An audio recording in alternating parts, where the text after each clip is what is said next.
এখন তো খুব আম উঠেছে, হ্যাঁ, কাঁচা আম খুব সুন্দর উঠেছে। এরপর তো আম আর পাওয়া যাবে না। যদি আমরা এখন একটু আচার করে রেখে দিই তাহলে কেমন হয়। আজ আমি দেখাবো আচার করতে কি কি লাগে। আমি আম কেটে রেখেছি, আম লাগছে, চিনি, গুড়, আমি চিনি গুড় দুটো দিয়েই করব। আর লাগছে এই যে মশলা, এটা আমি ধনে, জিরে, শুকনো লঙ্কা, পাঁচফোড়ন ভেজে গুঁড়ো করে রেখেছি। আর লাগছে একটু পাঁচফোড়ন, একটু শুকনো লঙ্কার গুঁড়ো, হলুদ, তার সঙ্গে লাগছে একটু বিট লবণ আর শুকনো লঙ্কা, আর লাগছে তেজপাতা। এই দিয়ে আমি আজকে একটু আমের চাটনি করে দেখাবো এবং দীর্ঘদিন যাতে থাকে সেইভাবেই বানাবো। এবার আমি আমগুলোকে একটু জলের মধ্যে দিয়ে তার মধ্যে একটু লবণ দিয়ে ভাপিয়ে নেব। আমগুলো এখন ভীষণ টক, তাই আমি একটু জলটাকে ফেলে দেবো ভাপিয়ে।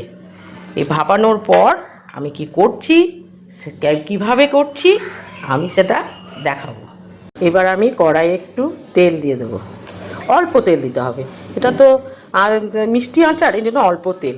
তার সঙ্গে আমি দিয়ে দেব, আমি এক হাতে ভিডিও করছি তো এই জন্য একটু অসুবিধা হচ্ছে, একটা তেজপাতা, একটা শুকনো লঙ্কা আর একটু পাঁচফোড়ন। এটা একটু ভাজা ভাজা করে নেব।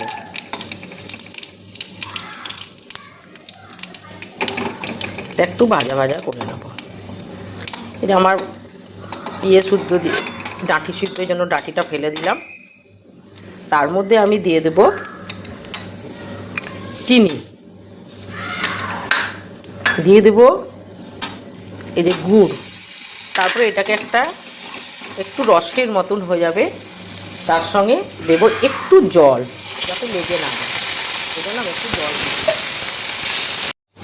এই যে চিনি গুড় দিয়ে আমার এটা পাতলা করে হয়ে গেছে। এবার এর মধ্যে আমি দিয়ে দিব এই সেদ্ধ করা আমগুলো দিয়ে দেবো।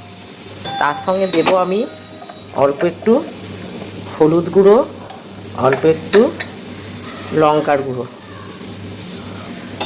এটা এবার সিদ্ধ হবে, এটা আমের সঙ্গে এটা মাখো মাখোভাবে সিদ্ধ হয়ে যাবে। এই যে আমের আচারটা আমার এইভাবে ফুটছে, ফুটতে ফুটতে জলটা একটু শুকিয়ে যাবে, তখন আমার কী কী লাগবে দিতে দেখাবো। এই যে আমার আমের আচার এখন রেডি হয়ে গেছে।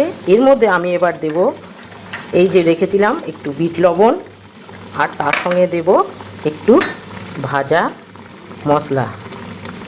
এই যে একটু ভাজা মশলা এর মধ্যে দেবো, আর দেব একটু ভিনিগার, তাহলে এটা অনেক দিন থাকে। ব্যাস, আর কিচ্ছু লাগবে না।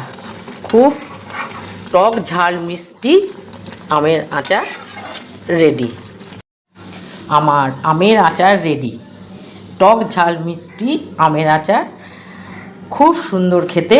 আপনারা এইভাবে করে খাবেন এবং অনেক দিন রাখতে পারবেন।